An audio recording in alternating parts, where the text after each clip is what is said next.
Welcome to Soul Thrive, where we explore spirituality through healing trauma, shadow work, and applying the laws of the universe in order to master ourselves without the fear of the unknown. Hey guys, welcome to another episode on the Soul Thrive podcast. I'm Christina. And I'm Ivana. Today we wanted to talk about the White Lotus season 3. We're so obsessed. We were Everyone's watching it like crazy, and then right after an episode would go, I'd like message Ivana. I'd be like, did you like this episode? What's going on? And then she'd message me back. The last episode I know was I have a lot of judgments about the last episode, but I will reserve my I think why we wanted to discuss this was because this season was very much around spirituality, and there was a lot of themes and symbolism in this season, and I really wanted us to kind of touch base on that, and maybe even if you guys heard or saw or whatever, that even just people just talking about it, if you caught some of those themes and symbols with regards to this season. So I know that with this season it was all about, Eastern spirituality meeting the Western, which is a very common theme. I think people tend to go to these beautiful countries that house a lot of spirituality with the assumption maybe that there's going to be this new profound enlightenment, and sometimes they don't register the rebirth. Yeah, it's like a death, right? So it's not necessarily just like you're going through an enlightenment process, but it really is about going and seeing how maybe inauthentic you are, or all the things that you hold on to materialistically, and your own ways of your belief systems and thought patterns. So it's like there's like this massive dismantling that tends to happen when you go visit these types of countries, because they do lead in simplicity in a lot of ways. And so it really asks you to let go of the attachment concepts. But it was very interesting. I wanted us to kind of dive into the characters and what you kind of thought about those characters, Ivana. Yeah. I think my favorite one was Saxton, because I think he had the most character development, and you start off hating him because he was like the typical bro, yes, super superficial. It was all about sex and money and going to the gym and like image and looks and almost like that, like surface perfectionism. And you at the end up almost like, if not loving the man, feeling sorry for him, which is very different from how we started. I feel like he was the one who had the biggest, almost like spiritual awakening. And I know that none of the characters go home the same. I mean, from a superficial standpoint, Belinda goes home rich. Right. Like the one that sacrificed the most, the one that was the moral, it was like the morally right person. Right. And then here she was caught in a dilemma where she had to choose. I can't believe she left that man. Hey, you know what? He liked her. But how wasn't that full circle though, right? Yeah, because Tanya did her dirty too. Exactly. And now she did him dirty because like money turned her into that person, I guess. But like, and then Rick and what was the girl's name? It's Amy is the name of the actress. I mean, she was my favorite. Yes, I have to admit, but I'm awful with character names. They don't even come back. Terms of like, right? No, like people come back changed, don't they? However, they don't come back at all. She was the one that was the most spiritually awakened, but you could see also how wounded and how damaged and maybe even how much of a father wound she had, and how much she really just wanted to save Rick from himself. Yeah. And she just... Chelsea was her name. Chelsea. Yes, Chelsea. And so she really did, sacrifice herself and really kind of was like, he's my soulmate. We're going to be together in every life and every experience. Obviously, there was a lot of like, she had like near-death experiences. Like, everything happens in threes. We knew she was She had a lot of superstitions and stuff like that. But, there is that scene where she's still running to go and save him from himself consistently. And Saxton is just like, there's that kind of like, a lot of people have been talking on social media about like, what would it have been if they had ended up together? Yeah. What type of experience that would have been for him? Well, she wouldn't have been dead. Yeah, I know. Sorry, spoiler alert, guys. Everybody's talking about like Rick and Chelsea, but I think I had a bit of a reaction to that relationship. And I'm like, that wasn't a healthy relationship. Like, he was actually horrible to her. He was really mean.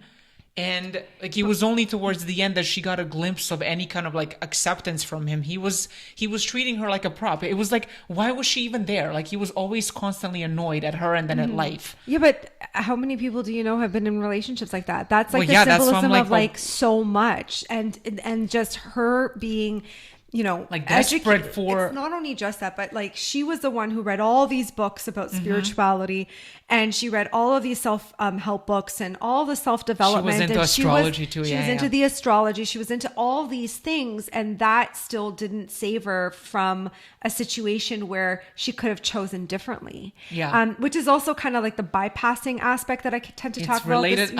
I love how Mike White is like, nothing is as it seems. Like everything is so subliminal, but also makes so much sense.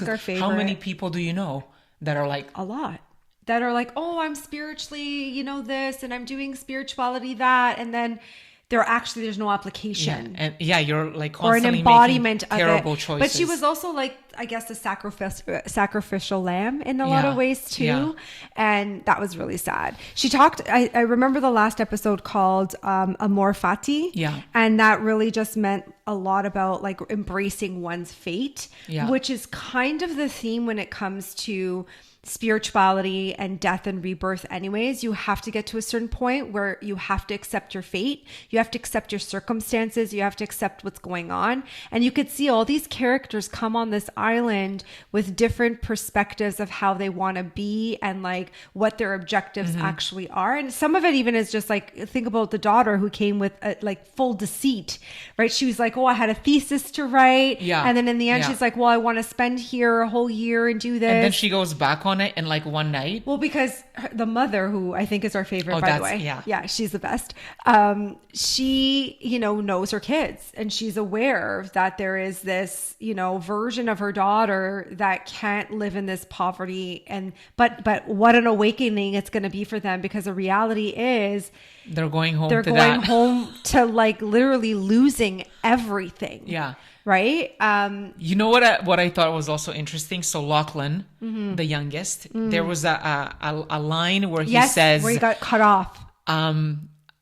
No, I don't. There was a line where he said, in a family of narcissists, I've become like such a people pleaser, when he was justifying. Yes, that's the one. That's what I was talking about. And it's interesting because you see from the beginning, the boy can't even make decisions for himself. It's like, you're going to go to Duke or you're going to go to Chapel Hill. It's like he can't even make a decision what school he's going to go to. He's like, it's like he doesn't have a fucking personality. And that's so sad. For me, it's like triggering because I'm like, oh my God. I mean, like that scene with his brother, right? And then they kind of have like that moment where they kind of discuss it, is when he says to him like, well, I'm just like this people pleaser, and I just saw you there, and I thought to myself, like, I felt so bad that I was having this experience and you were having that experience. And the brother's like, stop it right there. Like, right. But then again, it's just like all weird of like how that all went down. It was for shock value, but I feel like what he's trying to say is that people do that for they will go with the great lens for acceptance. I don't know. Would you do that with a sibling? No, I wouldn't. But I think this is like what he's saying, like how twisted everything is. And like the other thing that it was like cringy for me is looking at the three women. Yes. And the inauthenticity between the three of them. Like I couldn't actually stand. He did a great job addressing friendships that are like that. Yeah. Because there are so many people that have friendships or have had friendships for a very long time, and there is a dynamic that occurs within that type of friendship. And often it gets to a certain point where it's kind of like subtly competitive. You know, you want your life to be better than the other one, but at the same time, like there's an underlining tone of like love, care, and compassion to a degree, but you could see that, you know, gossip and that triangulation, and you can see, you know, one jealous than the other, even though the woman, the actress one, she's an actress, like you've got everything, right? And then the other one who's lost everything, it's like you still want to take, you still want more, like you because you feel so insecure about yourself, right? And then of course the last scene where Laurie's monologue, that I was disappointed because it started out because for me she was the only authentic one, because at least she spoke the truth. And then she started out by saying, actually, I am sad. Nothing in my life worked out. Like nothing has made me happy. The job didn't make me happy. The marriage didn't make me happy. Being a mother didn't make me happy. And then she just goes, but I guess I'm just happy to be here with y'all. And really, I don't know. For me, I see that as why I feel like some people still hold on to these old time friendships that they've outgrown. These three women, I feel like, have no business being friends at this point because they've like drifted apart so much. It's they're only friends, it feels like, because they've known each other for so long, when really, what the hell do they have in common anyway? I don't know. I was just like, I think I can kind of look at it from both perspectives. Another perspective could be to like, you know, they've gone and done life and they've had so many different experiences and they've been rejected and they've been so wounded with one another, and yet these behavior patterns keep coming out between them, and then they kind of just enable it and they kind of allow it. And then there's just like, again, it's just like, this is the fate of the experience. This is what this is. And so I've lost everything else. I'm just grateful that I'm sitting at this table and I'm not being rejected even more by you guys. And like, but they were rejected, but they rejected her. It wasn't so much but they were doing it to each other. It Yeah. wasn't just one person doing it more to the other. It was just the pettiness of how their dynamic was, and the triangulation and the behavior pattern. But there are glimpses, I guess, of them also reminiscing about their childhood experiences, right? Like sometimes, yeah, people do hold on to people because there's this nostalgia. There's this like connection from their childhood. There's an innocence still there. And so I think that that's kind of what she was getting at. She was like, you know, life has taken us in so many different turns and we've kind of lost who we really are. But at the end of the day, I stop and I look at like the versions of us when we were innocent, when we were kids, maybe. And like, yes, the behavior still existed then, but we were kids. So I don't know. I mean, I think it's a toxic dynamic? Sure, absolutely, to a degree. I mean, like, you can't, maybe it also goes into not judging, right? It goes into like learning not to judge other people for their experiences. And maybe in that moment, she just came to terms with like, I'm no better. I'm no different. Here I was judging you for your lifestyle and your choices. And I went off and I made all these decisions for myself. They didn't make me happy. And then even up until a couple of days ago, I was making a horrible decision and I put myself in an even bad situation where she had to jump out that window and run, right? Because she was trying to prove a point, right? She was trying to stick it to them to be like, no, like, but that's what's gotten her in trouble. Is kind of what the thought process was. Yeah. It was like, she made all these decisions maybe just because she was trying to stick it to them. And then eventually she realized like, hey, you know what? That's my life and that's my experience, right? Yeah. The best character of them all is the oblivious mother. Like ignorance is bliss. And there's nothing else than her getting her massages and like, just like, you know, right? Like her lorazepam. She's just like in complete avoidance, incomplete disarray. But at the same time, interestingly enough, she was also getting these visions and these like intuitive nudges for herself too, which was like very what the hell was up with the tsunami? Nothing ever happened with a tsunami. Well, no, because I think the younger son kept talking about tsunamis. Like talking about what has happened in Thailand before. And she was like, stop watching that stuff or stop dealing with it. She was my favorite character too.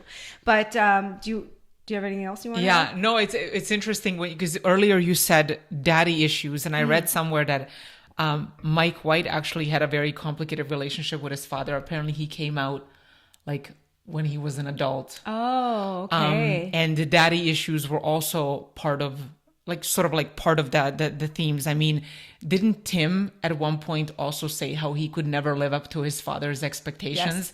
Then there's Rick literally murdering a man who thought killed his father, but ended up being his father. Chelsea having all of these daddy issues. Yep. I mean, even Saxton couldn't, he can't even be himself without the approval of his father. Huge. Lachlan completely lost, right?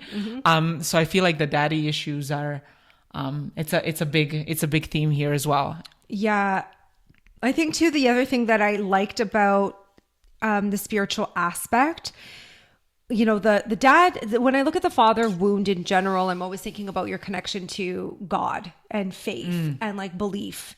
And so I could see how that was kind of being pulled into these concepts and these philosophies and the symbolism of everything and the themes, right? Because you could really see that when we're talking and unraveling the father wound, there's this like energy that's leading, and your father is supposed to teach you how to navigate your world and your reality. And then if there's constant limitation, you can see the damage that it does, right? Right. And then your faith is challenged. Right. And so here you are moving on this spiritual journey, moving in this country, trying to just connect with this different concept of being. And keep in mind, the family didn't go there per se to have a spiritual awakening, because they went for their daughter, right? Yeah.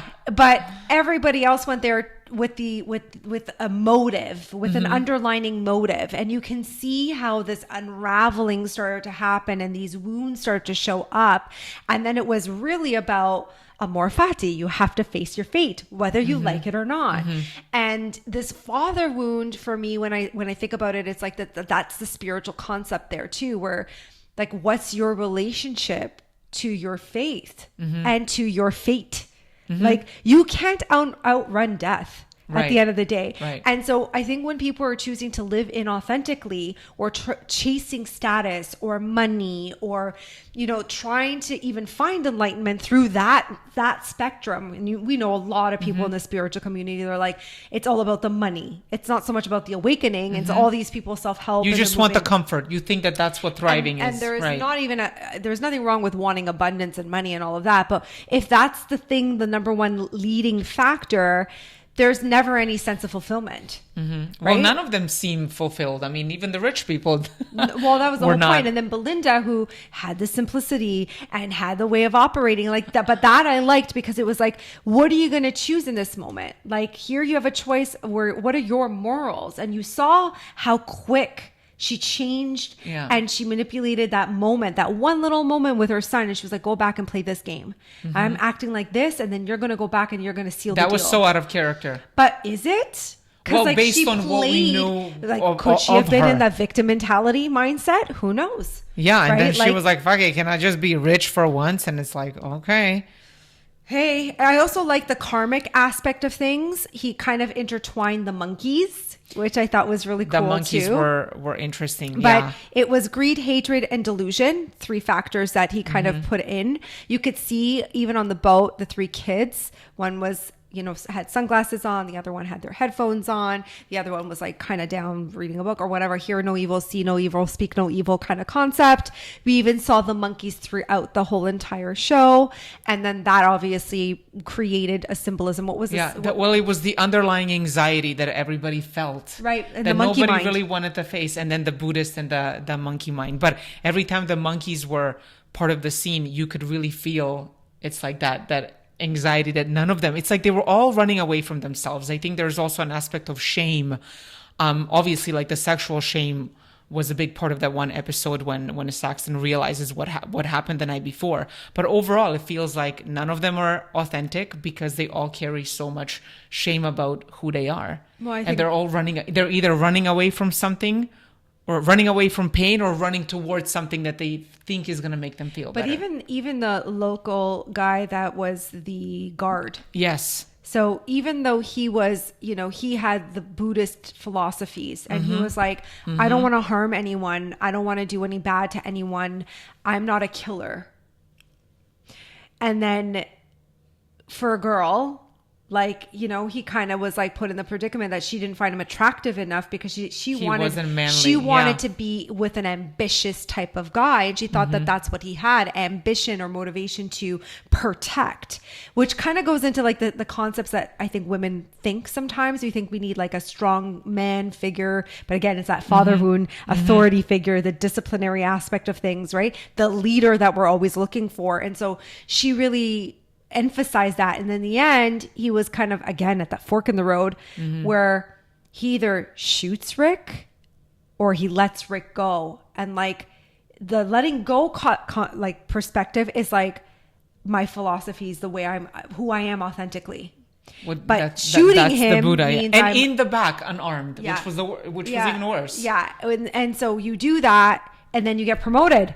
Yeah. Which is just like, what the F, man? You dropped all the things you believed in For what? And I know people can relate to that. Yeah. That one split decision that you make, that one moment that you have that changes everything in your life. And it doesn't necessarily mean it's the right choice. I think the season was really good. I think if people have not, sorry guys, if we spoiled it for you, but we really wanted to talk about it. Obviously there's more to unravel when it comes to the characters, but I think I leave it up to you guys to figure out what you think about each character and the feelings that you had about this experience and what your own personal concepts of spirituality are. Because I think, again, it falls into people escaping themselves, trying to enlighten themselves, trying to find a part of themselves, but yet they don't realize when you embark on a true path of spirituality, there is a dark night of the soul, an unraveling aspect of things.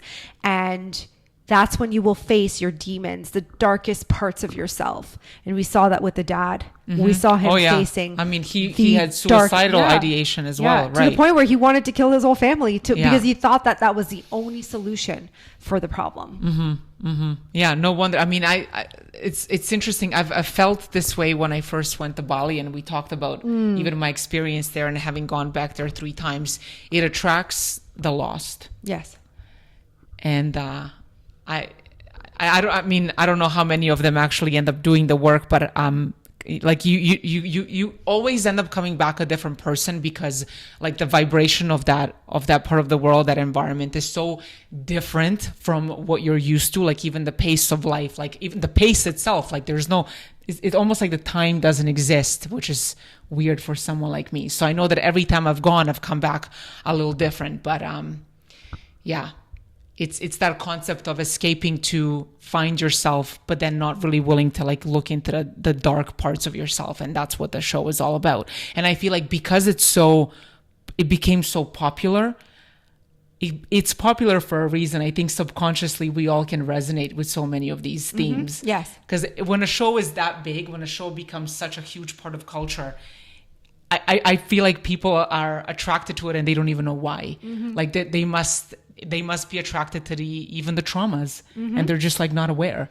Well, I know that a lot of people have been flying to Thailand to go to the White Lotus. The Four Seasons Resort, I think, has seen an increase of like 40% in their bookings. Yeah, it's insane. Because of that. It's insane. And I also know, just to end with one little tip, if you guys don't know this, but I think some people do, Rick, the character Rick, actually, it was kind of like a full circle moment for him, because his wife actually committed suicide, and he went on a trip to Thailand to go find himself years before, and now the actor. Yes. And you didn't know that? No. So his wife actually committed suicide, and he went to Thailand. He had one of those crisis moments, and he went to Thailand to go find himself, to kind of find peace from the tragedy that he went through. And here he was reliving his experience through this season with the White Lotus, and like the ending for him was huge.